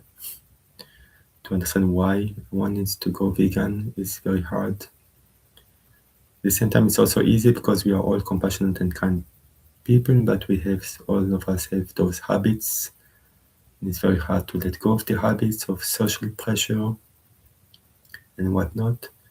But the importance of the vegan lifestyle is unimaginable. I would say that all religions, I don't know if I can say that, it maybe sound a bit arrogant, but all the religion points to the vegan lifestyle. It's like the ultimate religion. It's not a religion, but it's kind of the ultimate religion, ultimate kindness, compassionate religion. That not only involves the animal people, but also the human people. So I'm viewing the vegan lifestyle as a holistic way that includes all beings, not only again the animal people, but all. So that's why it's kind of the ultimate way of being. That's why I'm so passionate about it. That's why I share these talks, this 40 days challenge, one could say, because I hope to convey this importance of the vegan lifestyle for all beings, for the peace of this planet, of all animals, people, for all the humans, for ourselves. To live in peacefully on Earth would be wonderful. We could go do so much good, so much. We could advance like 1,000 times faster in this world if we were more compassionate toward beings. Technologically, we could advance much faster. Even though we advance very fast, we could go even much faster. But even more importantly, we could advance our heart level, so to speak, to spiritual height unthinkable of, just by being kind and compassionate toward beings. For me, that's the basis of spirituality. There cannot be spirituality without it. Any spiritual practice without it is just doesn't make any sense to me, at least. To have a spiritual practice or even follow religion without kindness and compassion toward beings, what for? in one scriptures one always read that one is to be compassionate, compassionate, compassionate, compassionate, and then one doesn't care about animals, people. Doesn't make any sense, does it? So if one really understands one religions, one must be vegan.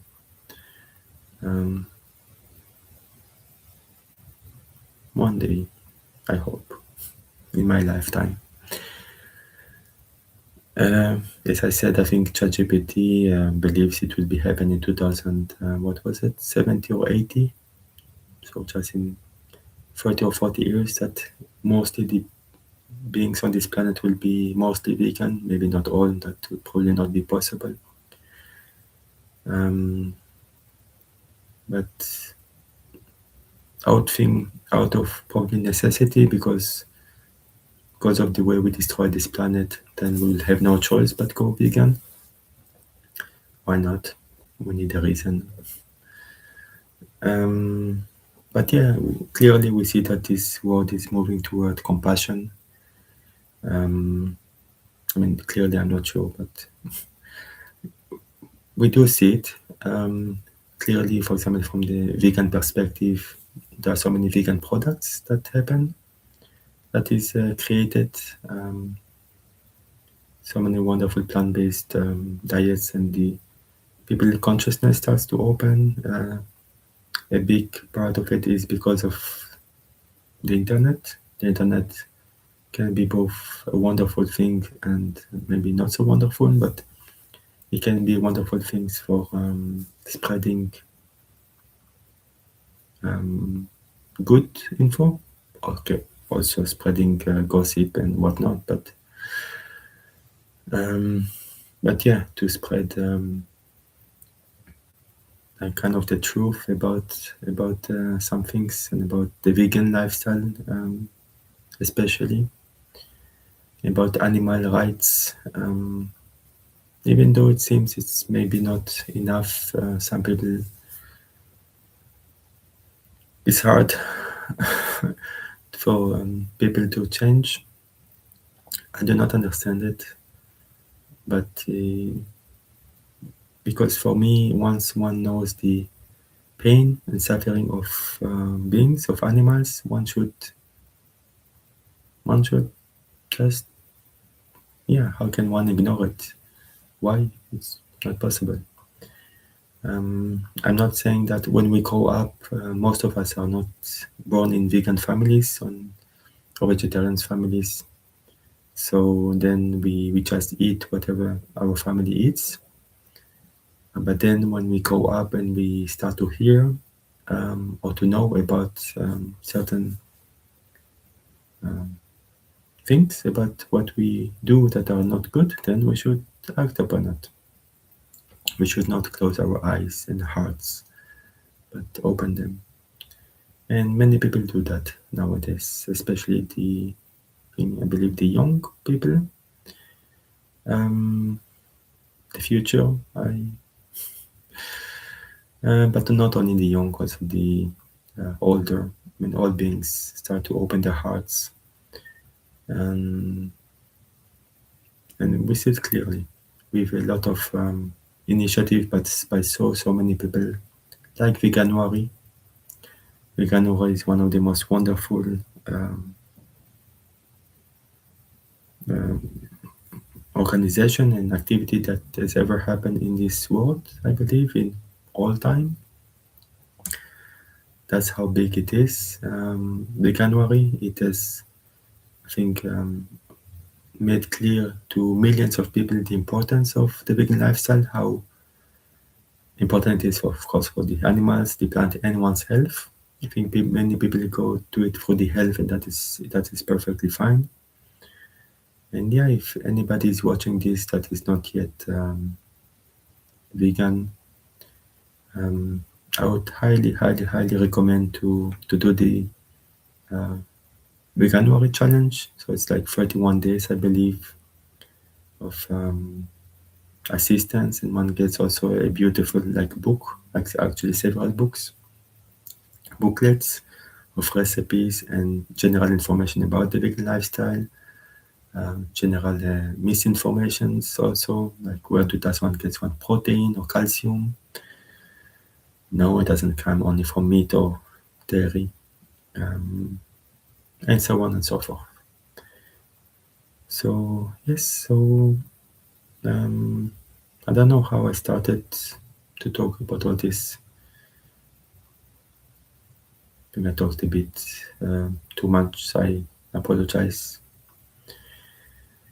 So yeah, well, self dialogue. So I'm talking, but it's more about community talking this time. So we talked about higher truth, like who am I not, and then there is the other aspect, which is the self counseling, like what do I want, like what do I really want in life. Um, it's a very important question to ask. Maybe not many people ask themselves this question, but when we talk with ourselves, it's a very fun thing to talk. Um, because whatever we really wish, whatever we really want in life, that will has a greater chances of actually happening. Um, and each one of us will have slightly or completely different aims in life, and that is okay. Um, but yeah, we should really know what we want, really know what our aspirations are, what our goals in life are. Um, are they spiritual? Are they more materialistic? More,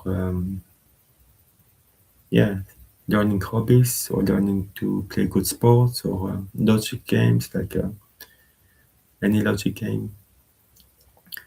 Um, then everything is fine. But one of the greatest aspirations may be to become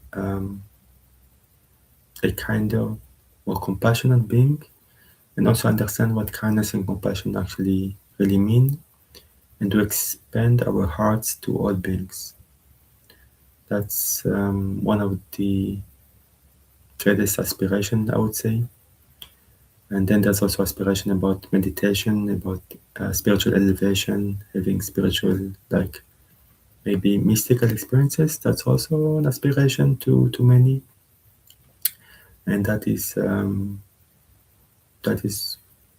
good, and nothing bad with it. But one should not have too much expectations. One should be just very kind to ourselves also. So yeah, I mean, mystical experiences, okay, they are great, but maybe even greater is to just be kind and compassionate to all. So it's kind of both goes together. To become self-realized is one of the goals in yoga, at least. To realize who we are, to answer the question, who am I, in a truthful way, in a way that we really know who we are as a soul, basically. Awareness doesn't mean, even if one doesn't believe in soul, doesn't matter. We are all aware. Um, awareness, consciousness exists, um, obviously, because there is something behind it. How one calls it, it doesn't matter. So, yeah, so what do I want is a wonderful question. And if one wants a cookie, that's also very fine. One can go and eat cookies now. That's okay. But usually it's more about one wishes to do in one's life, one's aspirations. Maybe become a teacher, like maybe yoga teacher or meditation teacher, or become an expert in a sport or in a hobby, or in art, music, painting, sculpture. It's all beautiful. So that is perfectly valid wants. And yeah, so that is what I want. And then finally, it comes the friendship with mind. So being friend with one's own mind. So talking to our mind as if our mind is our best friend is wonderful because our mind is our best friend. Could be. Our mind is the closest being that we have always with us, 24 hours on 24. It's the only, one could say, creature also, a living being that exists with us 24 hours on 24. We could see it as just another being, because in a way it is, or he is, or she is. Our mind is extremely powerful and has many personalities, many different aspects to it, one could say. Um, and yeah, the Buddhi, what is called the Buddhi, is the higher self, higher, I will not, maybe not higher consciousness, but higher parts of ourselves that is very close to consciousness. It's not necessarily the same as awareness itself. It's kind of a bit separate, which is why it's kind of we are living with two persons at one. One is awareness, soul, and one is the mind, subconscious, which is very powerful. So we can, when we talk to ourselves, who do we talk to basically? We talk to our different aspects of the mind, and the Buddhi especially. So yeah, this was a very extensive self-dialogue explanation. I apologize for that. Maybe you wanted to meditate, or but we're going to do it now. So just we're going to talk with ourselves for 12 minutes. So you decide what topic you wish to discuss with yourself from what we presented, or anything that maybe you have some other ideas or other big topics, or other yeah big segregation of what is self-dialogue. That's fine, but those are the big ones, and then you decide what you want to talk with yourself. Let's do it for 12 minutes, starting now.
And now let's move to the meditation part. So we're going to meditate now for. We're going to do several sessions. Going to start with a session of 3 minutes first, and then we're going to increase it slowly. So in meditation, we always try to be as stable and comfortable as possible when we sit down. Try to really be stable and comfortable. So comfortable means you comfortable. You don't feel like moving because you feel good. And stable means just not not moving. So try to what we practice in the past, like Kaya Steriam. So really to focus to a rabbit body scan of the body, just to feel good. And then we start with the noticing the sensation of the breath on the entrance of the nostrils, or the hot air, cold air coming in and out, or maybe the air coming on the lips. And yeah, and then we just focus on that without any control on the breath. That's very important. So this time we do not breathe like in for 4 seconds, out for 4 seconds. We don't think about that. We don't control it. This is purely natural breathing, and that's actually quite hard to do because we're not used to it. Especially when we watch it, then we think, how can I just watch it and not control it? But let's try it. And yeah, in the beginning, you can count the breath.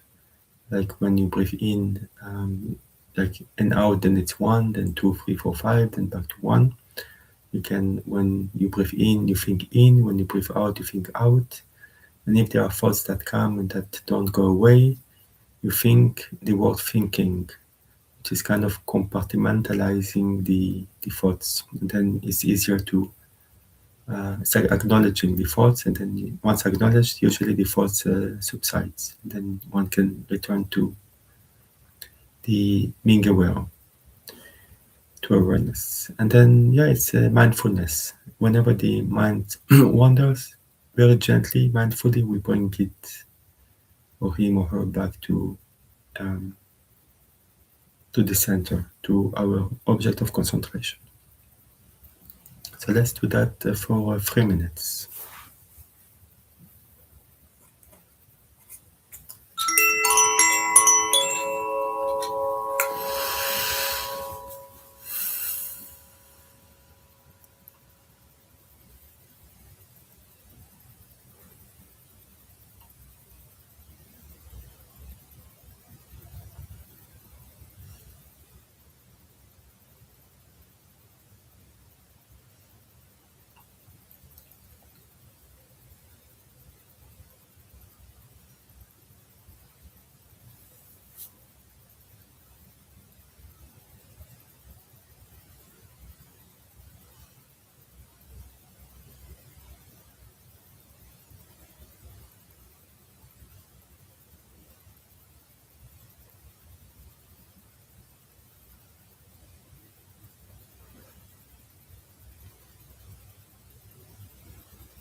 So when we do this kind of very short meditation, it's quite important to really do them fully. So to really be fully into the object of concentration. Um, this is an opportunity. So when we have very short ones, then it's really we can really focus better, um, and really try to make it like each short session is really like we are fully into it. So, for example, if we compare the laser with the sun rays, the laser just needs a couple of like microseconds to make a hole into something to like wood or anything. While if the sun rays, they can be there for millions of years and nothing like that will happen.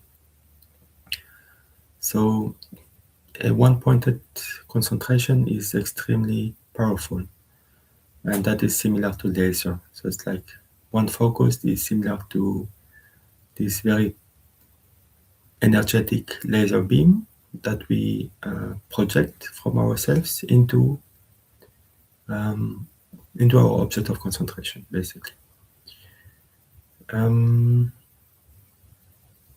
So that's why when we do short ones, like here, 3 minutes, we should really be focusing as much as possible on what we do. And the thoughts, they can wait. Whatever thoughts come, they can come, of course, they are welcome, but we are not like inviting them in.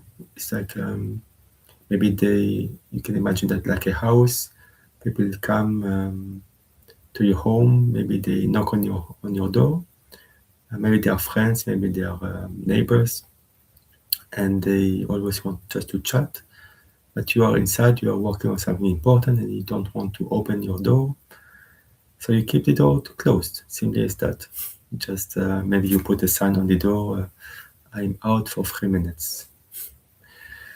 But if you invite them in, then you cannot work on whatever you wanted to work on. So let's go to the. Now we're going to do 4 minutes meditation. Same thing.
So just relax a little bit, and then we'll go to 6 minutes.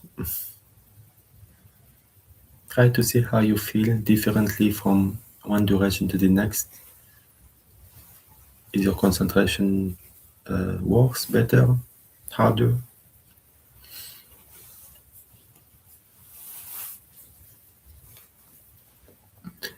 Longer meditation can be sometimes easier because then the mind has time to settle down. It depends how we do it.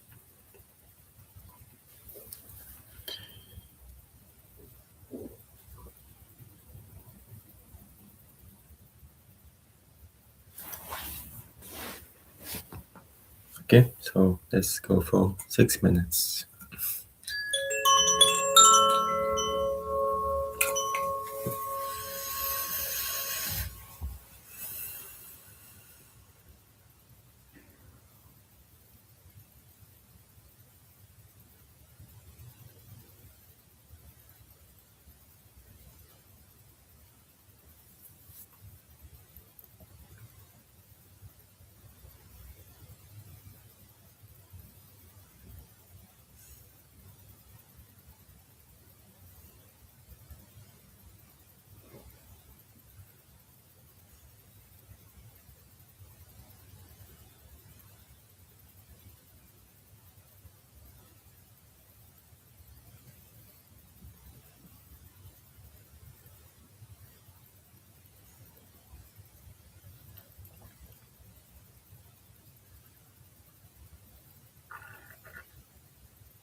So this was the 6 minutes, and relax a little bit. And then we'll do our last meditation of the morning of 9 minutes.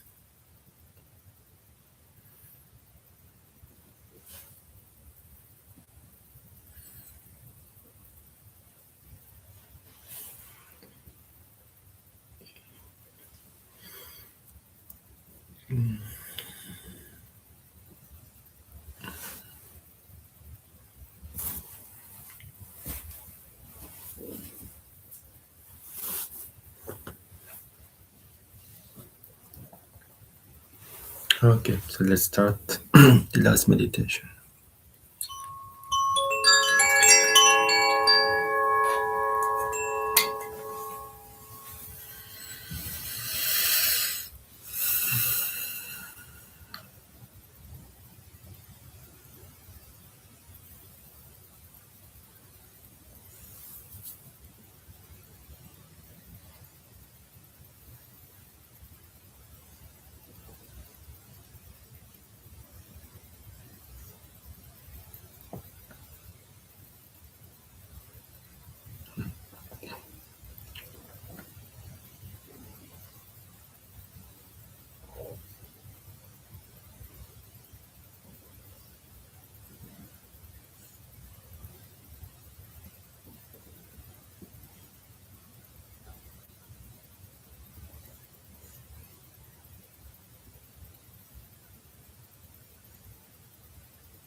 So that concludes the session for today. I hope you got something out of it, something positive. So in the beginning, we talked in the presentation about the insects world, the importance of it, a word that we do not often hear. Um, Unfortunately, nowadays, even there's like started to make insect farms to eat them. Yeah, I don't know what to say, but yeah. Um, and yeah, why we should also not consume honey. Honey is not innocent. It is stealing from the bees and destroying them. It's not an innocent activity or food. Um, and yeah, we should help all the animals, all the insects. We should plant flowers, like wildflowers, to all the pollinators, all the bees, all the insects. We should help them as much as possible. Not use pesticides as much as possible.